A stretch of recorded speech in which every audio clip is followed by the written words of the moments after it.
Halo teman-teman semua, kembali lagi dengan aku. Di video kali ini kita bakalan ngebahas soal-soal CPNS lagi nih teman-teman, yaitu tentang TKP. Ya, tentang TKP. Nah, buat kalian yang belum subscribe, jangan lupa di subscribe dan nyalakan lonceng notifikasinya supaya kalian gak ketinggalan video terbaru dari aku. Oke, kita langsung aja ke soal TKP. Oke teman-teman, ini dia soal nomor 1.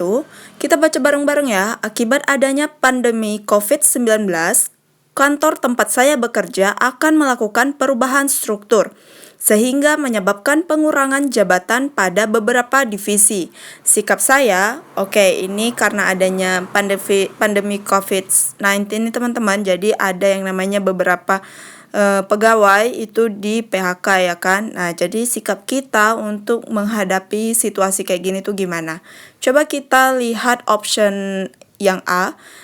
Tidak mau menerima perubahan karena dapat membuat saya kehilangan pekerjaan. Nah, ini aku langsung eliminasi ya teman-teman, karena dia tidak mau menerima perubahan tersebut. Jadi, kemungkinan ini poinnya adalah 1 ya. Kemudian yang B, mengajak rekan kerja lain untuk protes terhadap kebijakan tersebut. Ini juga aku eliminasi nih teman-teman. Ini poinnya kemungkinan itu 2 ya teman-teman, karena di sini ada kata protes dan ini jawaban yang tidak baik ya teman-teman. Kemudian yang C, segera mencari lowongan pekerjaan lain untuk mempersiapkan diri dari kehilangan pekerjaan. Kita keep dulu ya. Kemudian yang D, segera mengajukan pengunduran diri sebelum saya kehilangan pekerjaan. Kemudian yang E, tetap bekerja sebaik-baiknya tanpa memperdulikan kebijakan tersebut. Coba komen di kolom komentar jawaban kalian mana nih kira-kira yang paling tepat terhadap soal ini. Kita langsung ke jawaban yang benarnya ya. Nah, menurut aku jawaban yang paling tinggi itu poin 5-nya adalah di E teman-teman, yaitu tetap bekerja sebaik-baiknya tanpa memperdulikan kebijakan tersebut. Nah, ini adalah jawaban yang paling bagus ketimbang jawaban C dan D teman-teman.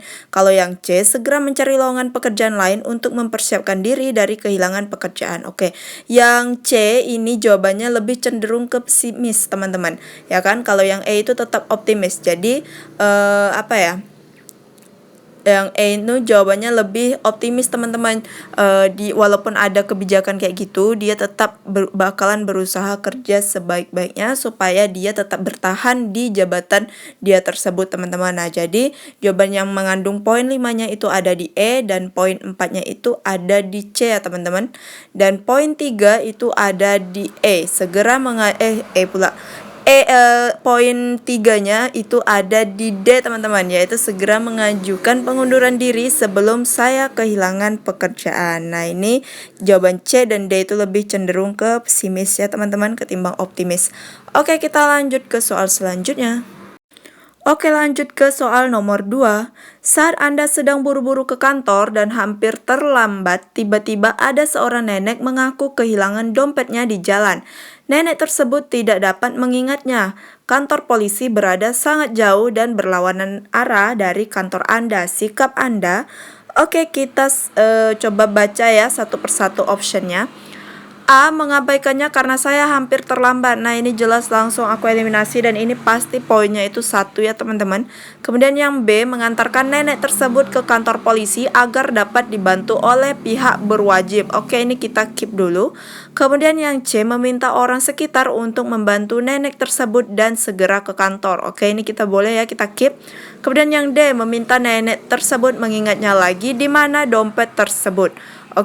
Nah si nenek ini kan dia tadi tidak dapat mengingatnya, tapi kita malah menyuruh dia mengingatkannya lagi di mana dompet tersebut terjatuh teman-teman. Jadi ini kurang efektif ya penyelesaiannya. Jadi yang D ini aku eliminasi dan ini kemungkinan poinnya itu 2. Kemudian yang E, membantu nenek tersebut menyusuri jalan untuk mencari dompetnya. Kita keep ya. Jadi tinggal 3 option nih yang belum kita eliminasi teman-teman. Menurut kalian coba komen di kolom komentar kira-kira jawaban yang poin 5-nya itu ada di option mana nih.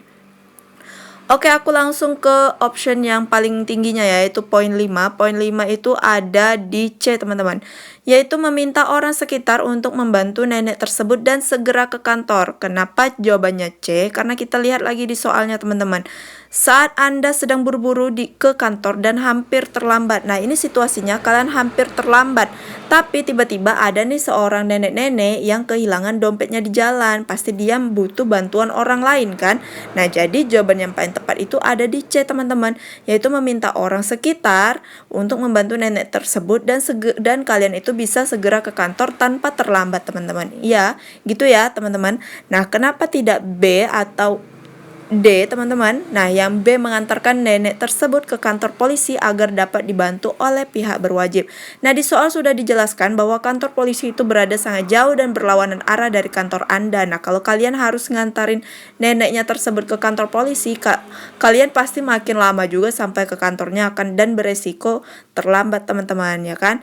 Nah, kemudian yang D meminta nenek mana tadi yang kita nggak eliminasi? Oh, yang E ya teman-teman. Membantu nenek tersebut menyusuri jalan untuk mencari dompetnya. Nah, yang E ini juga sama aja teman-teman. Ini akan memakan waktu yang sangat lama teman-teman, ya kan? Nah, jadi jawaban yang paling tepat itu ada di C, dan poin 4-nya itu ada di B, dan poin 3-nya itu ada di E teman-teman. Oke, gitu ya. Kita lanjut lagi ke soal nomor 3. Oke teman-teman, kita lanjut ke soal nomor selanjutnya ya. Pimpinan instansi mengisyaratkan penggunaan software baru di kantor.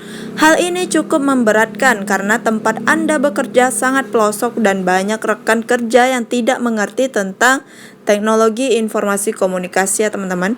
Apa yang Anda lakukan? Oke, ini kira-kira gimana nih kalau kalian ada kerja di pelosok, terus itu rekan-rekan kalian juga buta tentang TIK, dan pimpinan instansi itu menyuruh menggunakan software baru teman-teman. Apa sih kira-kira yang harus kalian lakukan? Nah, yang A, coba kita lihat satu persatu ya. Yang A, belajar secara otodidak sambil mengerjakan pekerjaan lainnya. Oke, menurut kalian ini gimana? Menurut aku ini aku eliminasi ya teman-teman. Ini kayak kurang tepat gitu teman-teman. Ya kan, mengingat di sini adalah software baru nih yang kalian sendiri juga bahkan belum pernah menggunakannya teman-teman, ya kan? Nah, jadi yang A ini aku eliminasi. Kemudian yang B, mengajukan usulan untuk mengundang ahli IT dengan melakukan sosialisasi secara internal. Oke, ini boleh ya kita keep. Kemudian yang C, mengajarkan kepada rekan Anda yang tidak mengerti tentang TIK. Oke, yang ini juga aku eliminasi ya teman-teman. Karena apa? Karena kita sendiri aja belum familiar sama software tersebut teman-teman. Jadi bagaimana caranya kita bisa mengajarkan ke orang lain, sedangkan kita sendiri itu belum familiar terhadap software tersebut. Nah, jadi ini aku eliminasi ya teman-teman. Kemudian yang D, belajar bersama terkait penggunaan software baru tersebut setelah jam kerja. Nah, ini juga kurang lebih sama dengan A dan C teman-teman, jadi aku eliminasi. Kemudian yang E, tidak menggunakan software baru dan minta izin menggunakan manual. Nah, ini juga jelas langsung aku eliminasi, ini pasti poinnya 1 teman-teman. Yang E ya. Karena tidak ada semangat belajarnya itu nggak ada teman-teman. Malas, tidak inovasi teman-teman. Nah, gitu. Nah, jadi jawaban yang paling tepatnya itu yang mengandung poin 5-nya itu ada di B ya teman-teman. Mengajukan usulan untuk mengundang ahli IT dan melakukan sosialisasi secara internal. Nah, karena karena kita sendiri aja belum familiar, jadi yang harus kita lakukan itu adalah mengajukan usulan untuk mengundang ahli IT, yang mana ahli IT itu ya ahli di bidang teknologi ini teman-teman. Nah, kan dari sosialisasi IT tersebut kita mendapatkan pelajaran terbaru terhadap software baru tersebut teman-teman. Jadi nggak salah kaprah nih teman-teman, ya kan. Nah, jadi jawaban yang poin 5-nya itu ada di B, dan poin 4-nya itu kira-kira mungkin adanya di mana nih teman-teman kira-kira.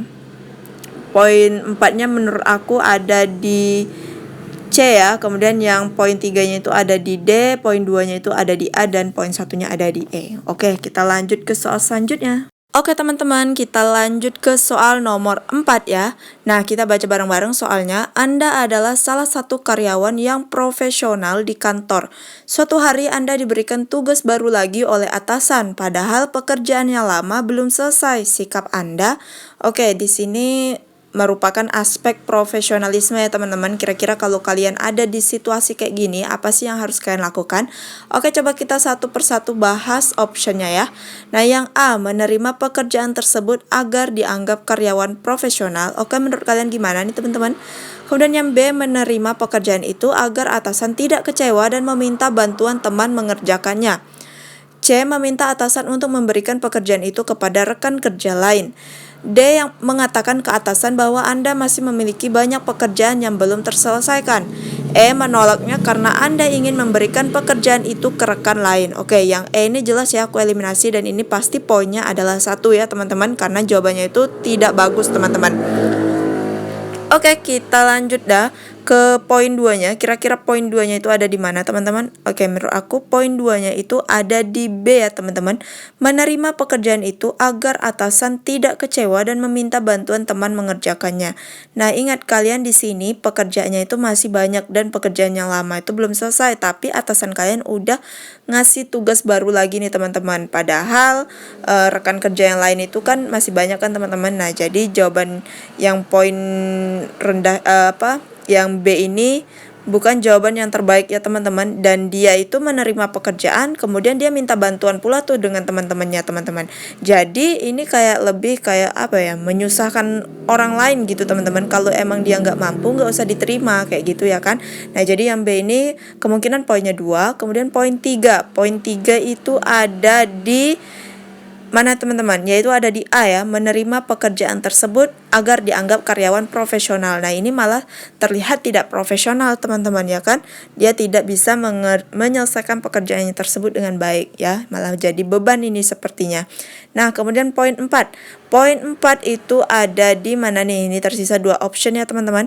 Poin 4-nya itu ada di di mana? Di C teman-teman, yaitu meminta atasan untuk memberikan pekerjaan itu kepada rekan kerja yang lain. Nah, itu poin 4-nya. Dan poin 5-nya itu ada di D. Mengatakan ke atasan bahwa Anda masih memiliki banyak pekerjaan yang belum terselesaikan. Nah, ini jawaban karyawan yang profesional nih teman-teman. Mengingat pekerjaan yang lamanya itu banyak belum selesai dan si atasannya itu juga ngasih tugas baru. Jadi kita punya hak buat mengatakan seperti ini kepada atasan kita bahwa kita masih banyak pekerjaan yang belum terselesaikan teman-teman gitu. Nah, jadi poin 5-nya itu ada di D gitu ya. Kalau misalnya kalian ada selisih pendapat dengan aku, coba komen di kolom komentar, kita diskusi bareng. Oke, kita lanjut ke soal yang selanjutnya. Oke, ini dia soal yang terakhir, kita baca bareng-bareng ya. Wita ditugaskan untuk mengelola grup WA untuk interaksi antar pemuda di tempat tinggalnya. Suatu hari, Wita menemukan ada seorang pemuda menyebarkan berita hoax di grup itu. Sikap Wita ini gimana dia sebagai adminnya teman-teman dalam situasi seperti ini? Oke, coba kita lihat satu persatu optionnya. A, memberikan peringatan kepada pelaku itu dan mengatakan bahwa berita itu hoax. B, mengeluarkan pelaku dari grup WA. C, membuat aturan yang detail mengenai informasi yang boleh di-share dalam grup itu. D, membiarkannya saja karena hal itu hal yang biasa. Kemudian yang E, mengingatkan kepada teman-teman lain agar berhati-hati dalam menyebarkan berita hoax.